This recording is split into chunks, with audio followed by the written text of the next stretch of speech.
देश चलेगा संविधान से, ज्ञान सम्मान विज्ञान से, जूता चाहे जितने उछालो, ना डरेगा कोई अपमान से। सीजीआई गवई पर जब जूता फेंका जाता है, गवई पर जब जूता फेंका जाता है, हमने मान लिया कि एक आदमी सनकी हो सकता है, लेकिन उसके समर्थन में सत्ता चुप रहती है। इससे ज्यादा अत्यंत निंदनीय और कोई कार्य हो ही नहीं सकता है। इतना कट्टरता जो है मैंने कभी नहीं देखी। ये लोग कहते हैं कि हम धार्मिक हैं, ये धार्मिक नहीं है, ये असामाजिक तत्व है। और भावनाएं तो ऐसे हाथ हो जाती हैं जैसे लोग आज पाखंड और अंधविश्वास और धर्म क्या है इसके बारे में जो है निर्णय ही नहीं ले पा रहे हैं। मतलब कि अगर इसमें मुस्लिम ने अगर किसी ने जूता फेंक के मार दिया होता तो शायद सारे मुस्लिम आतंकवादी बना दिए जाते। सीजीआई गवई के साथ कैसे कैसे जो है सोशल मीडिया पे कैसे कैसे एआई से जनरेट के फोटो डाले जाते हैं। मुझे लग रहा है कि बहुत सारे लोग शिक्षित तो हो गए हैं लेकिन समझदार नहीं हो पाए हैं। नमस्कार, मैं निधि रतन और आप देख रहे हैं नेशनल दस्तक। भारत को आजाद हुए 78 साल हो गए हैं, लेकिन दलित पिछड़े आदिवासियों की हालत बेहतर की बजाय बदतर होती जा रही है। सोचिए, जिस तरीके से विकसित भारत में दलित पिछड़े आदिवासियों को विकास करना चाहिए था, कहीं ना कहीं जातिवाद की आड़ में आज भी उत्पीड़न अपनी चरम सीमा पर है। मेरे साथ आज खास मेहमान है डॉक्टर रजनीश गंगवार। बेहद चर्चाओं में बने रहते हैं। इनकी वो कविता कावड़ लेने मत जाना, शिक्षा के दीप जलाना, इस कविता से पूरे देश में हाहाकार मच गया था। उन्हीं के साथ आज बातचीत करेंगे सीजीआई पर। सोचिए, देश के मुख्य न्यायाधीश जो दलित समुदाय से आते हैं, उन पर जूता फेंकने का काम किया जाता है। शिक्षक अगर शिक्षा की बात करे तो उनको जान से मारने की धमकी दी जाती है। आखिर देश में चल क्या रहा है? सर, हमारे चैनल में आपका स्वागत है। बहुत बहुत धन्यवाद। जी, आपसे नमस्कार। पहला सवाल तो हम आपसे यही लेंगे कि आपने शिक्षा की बात की तो आपका विरोध हो रहा था। अब तो सीजीआई पर भी जूता पड़ रहा है, इस पर आप क्या कहेंगे? इस पर दरअसल मैं ये कहना चाहूंगा कि हमारे देश में एक विशेष विचारधारा ज्यादा कट्टरपंथी विचारधारा पनप रही है, हुँ, जिसमें बहुत ही ज्यादा जो है असहिष्णु है। और जैसे मैं पहले सुनता आया था कि मतलब इस्लाम धर्म में जो जी। इस्लाम नहीं है तो वो काफिर है हुँ, और उनके उनके लिए वैसा ही व्यवहार करना है। जी। इसी तरह से एक विचारधारा हमारे देश में भी पनप रही है। हुँ, अगर हम उसकी मन मुताबिक बात नहीं करेंगे, उसकी मर्जी की बात नहीं करेंगे, हुँ, तो वो हमारे कट्टर दुश्मनों जैसा व्यवहार करेंगे और हुँ, किसी भी हद तक चले जाएँगे। हुँ। लेकिन सर, इस देश में विचारों की अगर बात है तो विचारों पर असहमति और सहमति जताना तो संवैधानिक अधिकार है सबका, लेकिन जूता फेंकने का ये क्राइम तो नहीं करना चाहिए, मुझे ऐसा लगता है। इसको आप कैसे देखते हैं? अब मैं दरअसल एक इसे मतलब क्या कहूँ, मतलब बहुत ही ज़्यादा निंदनीय और घिनौना कृत्य है ये, हुँ, और ख़ासकर एक शिक्षित व्यक्ति के लिए और भी ज़्यादा है। हुँ, मुझे लग रहा है कि बहुत सारे लोग शिक्षित तो हो गए हैं, लेकिन जी। समझदार नहीं हो पाए हैं। हुँ, या उनमें अपनी जो पुरानी जो परंपरागत जो उनको उनका अपना जो मूल्य थे, जी। उनसे वो मुक्त नहीं हो पाए। शिक्षा जो है वो जात, धर्म, संप्रदाय से ऊपर उठाती है और हुँ, मनुष्य बनाती है हमको, जी, विनम्र भी बनाती है। जी। और ख़ासकर एक ऐसे स्थान पर जहाँ पर एक मतलब पूरे देश का संविधान है, जहाँ पर न्याय का मंदिर कहा जाता है, हुँ, वहाँ पर एक न्याय दिलाने वाला हुँ, संवाद नहीं कर रहा है, बल्कि जी, जूता फेंक रहा है। हुँ, इससे ज़्यादा अत्यंत निंदनीय और कोई कार्य हो ही नहीं सकता है। जी, बहुत निंदनीय कार्य है। जी, बल्कि इस समय एक विचारधारा ऐसी पनप रही है, जैसे अभी मैंने 3 चा 5-7 दिन पहले अपने यहाँ देखा था सोशल मीडिया पे, हुँ, फेसबुक पे, हुँ, चूँकि सोनम वांगचुक वाला केस ले लीजिएगा, इतने बड़े विद्वान व्यक्ति के लिए जो है देशद्रोही घोषित कर दिया जाता है, जेल भेज दिया जाता है। तो हुँ, मैं भी चूँकि एक शिक्षक होने के नाते मेरा उद्देश्य बनता है, बल्कि जितने भी शिक्षाविद हैं, मैं कल ओझा सर को भी सुन रहा था, तो वो जी, भी कह रहे हैं नहीं इनको रिहा करना चाहिए, इतने विद्वान व्यक्ति हैं, तो मैं भी उनका समर्थन करता हूँ। तो बेहड़ी में हमारे लिए लिखा जा रहा है कि ये शिक्षक जो हैं, ये सोनम वांगचुक का समर्थन करते हैं। और हुँ, सोनम वांगचुक के संबंध जो है पाकिस्तान और बांग्लादेश से हैं, हुँ, और मुझे पक्का यकीन है डॉक्टर रजनीश गंगवार के संबंध भी जो हैं पाकिस्तान से और बांग्लादेश से हैं, हुँ, आतंकवाद से हैं। इसकी सरकार को मतलब जो है गहन जांच करनी चाहिए, इन पे कार्रवाई करनी चाहिए। जी, तो इस तरह से लोग मतलब कुछ भी बोल सकते हैं। इतना कट्टरता जो है मैंने कभी नहीं देखी। मैं तो एक हिंदी का साहित्य का स्टूडेंट रहा हूँ, बरेली कॉलेज में मैं पढ़ रहा था। तो हमारे प्रोफेसर बीरेन्द्र अग्रवाल सर और प्रोफेसर भगवान शरण भारद्वाज सर, जी, ये कट्टरपंथी मतलब दक्षिणपंथी हैं और एक वामपंथी है, लेकिन उनके अंदर मानवता वाले संबंध थे। आज मानवता वाले संबंध ही खत्म हो गए, हुँ, बिल्कुल खत्म हो गए हैं। हुँ, तो जो हमारे बीच में जो मानवता थी, जो समझदारी थी और वो जो एक ये लोग कहते हैं कि हम धार्मिक हैं, ये धार्मिक नहीं है, ये असामाजिक तत्व हैं। वही असामाजिकता जो है हमारे समाज में बढ़ती जा रही है। हुँ, बताइए सीजीआई गवई पर जब जूता फेंका जाता है, हमने मान लिया कि एक आदमी सनकी हो सकता है, लेकिन हुँ, उसके समर्थन में सत्ता चुप रहती है, सत्ता के पहरेदार चुप रहते हैं, बल्कि सीजीआई गवई के साथ कैसे-कैसे जो है वो सोशल मीडिया पे कैसे-कैसे एआई से जनरेट के फ़ोटो डाले जाते हैं, ये बड़ा चिंतनीय विषय है। आज के दौर में बहुत ही ज़्यादा चिंतनीय विषय है। कहाँ पूरा देश जो है सम्मान और विज्ञान की भाषा से आगे बढ़ रहा है, तरक्की कर रहे हैं देश और हुँ, हमारा देश जो है सम्मान और विज्ञान में पिछड़ रहा है और भावनाएँ तो ऐसे हाथ हो जाती हैं, हुँ, जैसे लोग आज पाखंड और अंधविश्वास और धर्म क्या है, इसके बारे में जो है निर्णय ही नहीं ले पा रहे हैं। मतलब उनके भेद ही नहीं कर पा रहे हैं। हुँ, आज के लोग जो हैं अंधविश्वास और पाखंड को ही धर्म मान बैठे। जी, हम हमारे सोशल मीडिया पे आज भी कई लोग आ जाते हैं, तमाम आ जाते हैं और हुँ। अपना ज़हर उगलना शुरू कर देते हैं, ये ज़हरीले लोग। जी, जी। जिस तरीके से बहुजन समाज जागरूक हो रहा है, शिक्षित हो रहा है, क्या ये बात पच नहीं पा रही है, इस वजह से उनका विरोध हो रहा है या जाति उच्च पदों पर भी पीछा नहीं छोड़ पाती है इस भारत में? ये दोनों चीज़ें हैं, जो अभी आपने कहा है मैडम ये दोनों चीज़ें हैं। हुँ, एक तो जो पिछड़ा वर्ग और एससी, ओबीसी जनजाति लोग जो हैं, हुँ, आगे बढ़ रहे हैं, हुँ, तो कहीं न कहीं उनके अहंकार को चोट पहुँच रहा है पहुँच रही है। हुँ। तो ये दोनों चीज़ें हैं जो अभी आपने बताई मैम। जी, तो आप चूँकि साहित्य से जुड़े हुए हैं, साहित्य आप बच्चों को पढ़ाते भी हैं, पहले एक कविता को लेके आप चर्चाओं में बने रहे हैं। इस बार क्या दर्शकों को सुनाना चाहेंगे? कुछ सुना दीजिए क्योंकि जातिवाद इतनी चरम सीमा पर है कि ये देश कृषि प्रधान देश के साथ-साथ जाति प्रधान देश भी है। हरियाणा में एक दलित आईपीएस को जातीय उत्पीड़न की वजह से अपनी जान देनी पड़ती है। सीजीआई को जूता खाना पड़ता है। इस देश में इस तरीके से एक मोनोपोली काम कर रही है, मानो लोकतंत्र और संविधान की धज्जियाँ उड़ाई जा रही हैं। क्या कहेंगे सर? कुछ सुनाइए आज। हाँ, आपने अभी हाल की एक घटना छोड़ दी जो अभी रायबरेली की है। जी। उन्होंने कहा कि मैं राहुल गांधी हूँ, तो उन्होंने कहा मैं बाबा वाला हूँ और वो वाल्मीकि थे, उनको मार जी। दिया गया। जी, जी। मतलब इंसान की जात-पात के आगे कीमत कीड़े-मकोड़े जैसी है यहाँ पर, हुँ, हमारे यहाँ। और हुँ, खासकर आज जहाँ शिक्षा का स्तर बढ़ रहा हो, लोग शिक्षित हो रहे हैं, जागरूक बढ़ रहे हों, वहाँ पे कट्टरवादी ताकतें कितनी तेज़ी से उभर रही हैं और उनके लिए कहीं न कहीं विशेष संरक्षण दिया जाता है। भई हुँ, हमारे ऊपर एफआईआर दर्ज होती है, उनके ऊपर कोई कार्रवाई नहीं होती जिन लोगों ने एफआईआर दर्ज कराई। हुँ। अभी हमारे यहाँ बरेली में और एक घटना घटी है। जी। एक शायद सितंबर में जो है उत्तराखंड में एक लड़के की बलि दे दी गई थी। हुँ, उसके विरोध में भ्रष्टाचार मिशन के कुछ लोगों ने कैंडल मार्च निकाला था 15 अगस्त को मीरगंज में। हुँ, हुँ। वो भ्रष्टाचार मुर्दा वो अंधविश्वास मुर्दाबाद के नारे लगा रही थी। जी।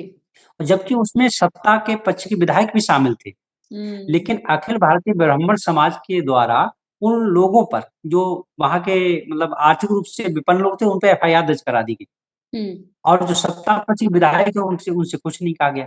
हुँ, तो यहाँ पर इस समय जो बात चल रही है, जो आरोप भी लगाए जाते हैं, वो भी देख के लगाए जाते हैं, किस पे लगाना मतलब अगर हमारे मान लिया हुँ, अगर हमारे देश में ये घटना किसी मुस्लिम समुदाय के व्यक्ति ने जूते मार की होती तो क्या होता आज? हुँ। मतलब इस देश ये में बहुत जाति और धर्म देखकर सिस्टम जो है काम करता है। हाँ, हाँ, जाति धर्म सिस्टम। मेरा मानना है कि अगर इसमें मुस्लिम ने अगर किसी ने जूता फेंक के मार दिया होता, हुँ, तो शायद सारे मुस्लिम आतंकवादी बना दिए जाते। और तो और रह गया, ये भी कह दिया जाता कि बाहर से इनके लिए जो है फंड आ रहा है। जैसे हमारे लिए भी कई हमारे जो है हिंदू शंकराचार्यों ने ये हमने सुना था 1-2 लोगों से कि इसको बाहर से फंडिंग मिल रही होगी इस शिक्षक को। तो आज हम सही बात करने के लिए जो है सही बात कहने के लिए अब वो लोग प्रश्न चिन्ह उठाते जो पढ़े लिखे हैं ही नहीं। हुँ, और उनका वो संरक्षण करने वाले लोग उनसे कुछ भी नहीं कहते हैं, ये हुँ। है। तो जैसा आपने कहा था एक कविता सुनाने के लिए मेरा गीत है, जी, जी। जिसे मैंने अभी हाल में लिखा है जी, और सुना मैं सीजीआई गवई साहब के लिए जो है प्रणाम करता हूँ, नमन करता हूँ। उनकी उस उदारता के लिए नमन करता हूँ, कि उन्होंने जूता फेंकने वाले के लिए जो है माफ़ कर दिया। लेकिन मैं माननीय प्रधानमंत्री महोदय से जो है, जो उन्होंने सिर्फ़ इतनी बात कह के छोड़ दी कि पूरा देश बहुत दुखी है, मैं इसकी भी निंदा करता हूँ। मैं एक शिक्षक हूँ, शिक्षक होने के नाते सही बात कहना मेरा धर्म है, मेरा फ़र्ज़ है। जी। अगर सबको आपत्ति होती फिर लोग जो हैं जिसने जूता फेंका है कर रहा है। इस पे भी सरकार को ध्यान देना चाहिए। तो मेरा कविता है, जी, जिसे मैं सुनाइए। प्रस्तुत कर रहा हूँ। जी, जी। देश चलेगा संविधान से, ज्ञान सम्मान विज्ञान से, जूता चाहे जितने उछालो, ना डरेगा कोई अपमान से। देश बनेगा विश्व गुरु, संविधान ज्ञान विज्ञान से, जुमले तुम कितने भी उछालो, सत्ता के अभिमान में। ये देश बढ़ेगा संविधान से, ज्ञान सम्मान विज्ञान से। पढ़ लिख कर बहुजन जागा, परंपरा को तोड़ रहा है। भूले बिसरे भटके जन को, अब धारा से जोड़ रहा है। तोड़ रहा ज्ञान का घेरा, आडंबर को छोड़ रहा है। छल कपट फिर पंच कभाड़ा, मिलजुल करके फोड़ रहा है।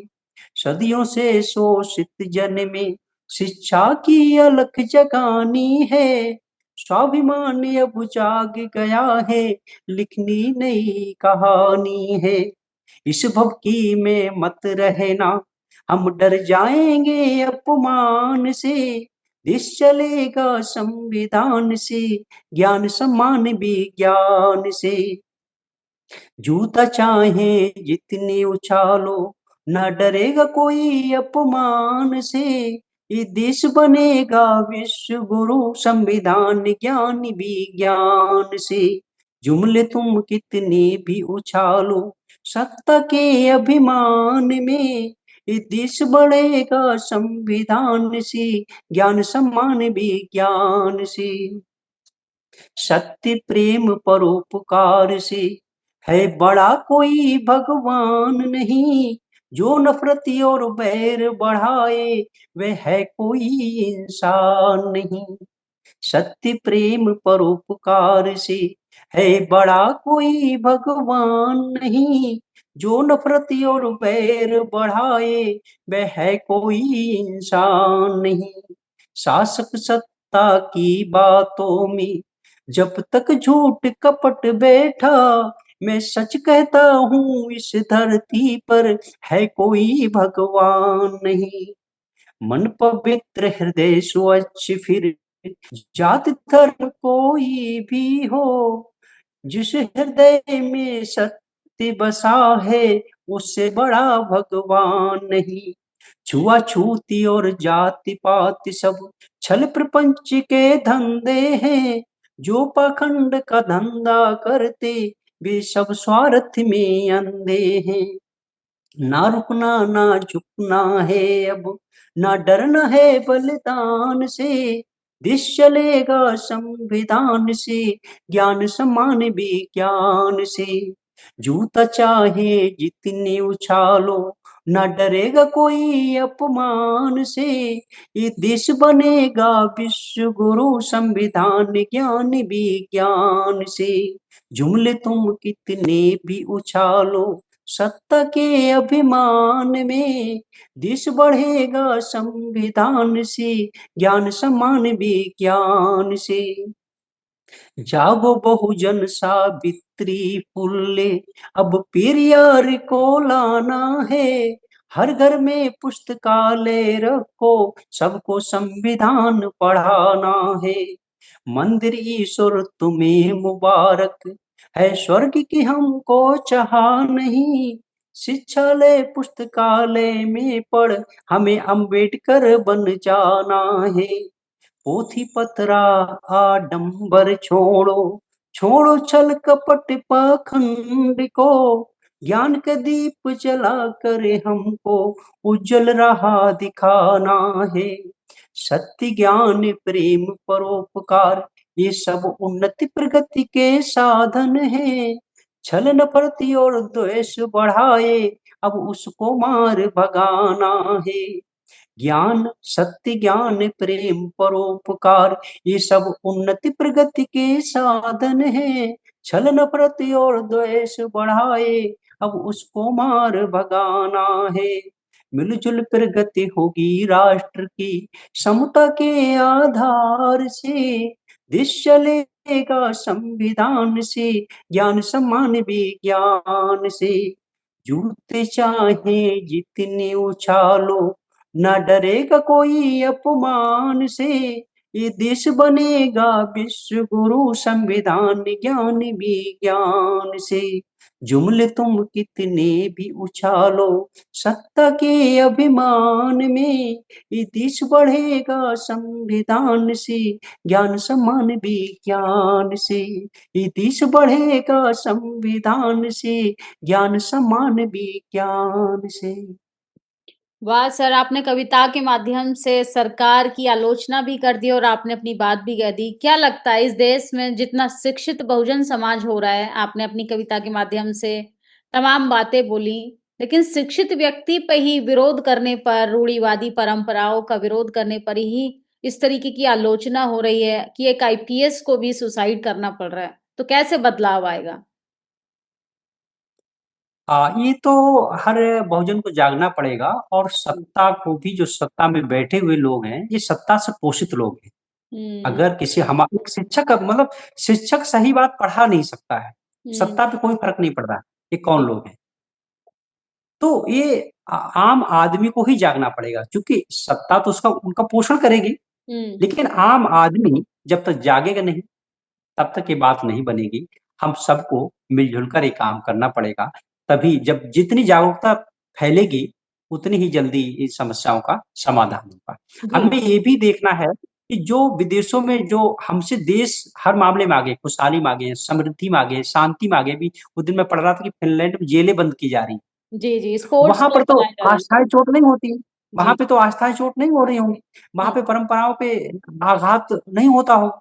तो हुँ, हमारे यहाँ पे जिन चीज़ों का इश्यू बनाया जा रहा है, वो इतने अज्ञानी लोग हैं कि अंधविश्वास, पाखंड, माया-डंबरों में और हुँ, धर्म में भेद ही नहीं करने पा मतलब कर पा रहे हैं। जी, और जो लोग मतलब बिना वजह हुँ, कुतर्क करते हैं, उन पे कोई कार्रवाई भी नहीं होती है। उन पे कार्रवाई होने लगे तब भी बात बन जाए। हुँ, लेकिन यहाँ तो उनको और पोषित किया जा रहा है।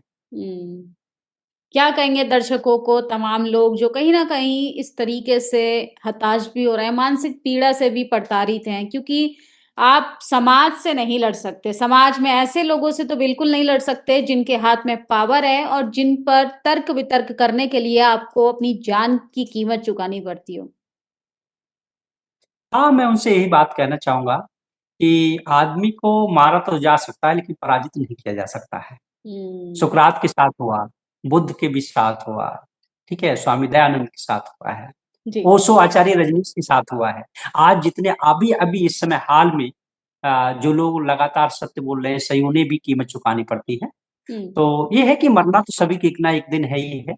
जी, तो हम जीते हुए मरें तो ज़्यादा बेहतर है, जी, और जब तक ज़िंदा हैं तब तक हम भगत सिंह की बातों को याद रखें, जी, उनको पढ़ते रहें, और हम सबका जीवन जो है एक प्रकाश की तरह प्रकाशित होने के लिए ज़रूरी है, हम सत्य और ज्ञान का जो है सहारा लेकर आगे बढ़ते रहें। विरोध हमेशा हुआ है, हमेशा होता रहेगा। ये जी, ताकतें कितनी भी ताकतें जो हैं पाश्विक हो जाएँ, लेकिन अंततः उनको ज्ञान, सत्य और सद्भाव के मार्ग पे ही आना होगा, तभी हम चैन से रह सकते हैं। जी, और लड़ने वाले लोग जो हैं, हमको सच्चाई, ईमानदारी से अपनी बात पे अडिग रहना चाहिए, हमारा धर्म बनता है। हम शिक्षक हैं तो हमारा धर्म बनता है, हर व्यक्ति का अपना-अपना धर्म बनता है, तो जहाँ वह वो ईमानदारी से अपना फर्ज़ निभाता रहे, विरोध हो रहा होता रहेगा, उसकी कोई परवाह नहीं। जी, बहुत-बहुत शुक्रिया सर हमें कीमती समय है। देने के लिए। और चलते-चलते एक मुक्तक और है हमारा जी, कहिए। कि चमकते सितारे भी आसमान छोड़ जाएँगे, जलते चिराग अपनी पहचान छोड़ जाएँगे, साथ हैं यार तब तक सब मिल-जुल कर आगे बढ़ लो, क्या पता कब हम और आप ये ज़मीं छोड़ जाएँगे, क्या जी। पता कब हम और आप ये ज़मीं छोड़ जाएँगे। तो ये थे हमारे साथ डॉक्टर रजनीश गंगवार। सोचिए, शिक्षक हैं पेशे से, लेकिन अपने तीखे अंदाज में सरकार से सवाल पूछते हैं। विज्ञान, तर्क वितर्क पर तमाम तरीके की इस देश में वार्तालाप होनी चाहिए, क्योंकि शिक्षा और विज्ञान का रास्ता ही ऐसा है जो देश को विकसित बना सकता है। आपकी क्या प्रतिक्रिया है? अपनी राय जरूर दीजिएगा। शुक्रिया सर। नेशनल दस्तक की आपसे गुजारिश है कि अगर इसको बचाना चाहते हैं तो नेशनल दस्तक को सब्सक्राइब करने के लिए रेड कलर के सब्सक्राइब बटन को दबाएं, फिर बेल आइकन की घंटी दबाएं। नेशनल दस्तक को बचाने के लिए बहुत जरूरी है कि हर खबर को शेयर करें, लाइक करें, कमेंट जरूर करें।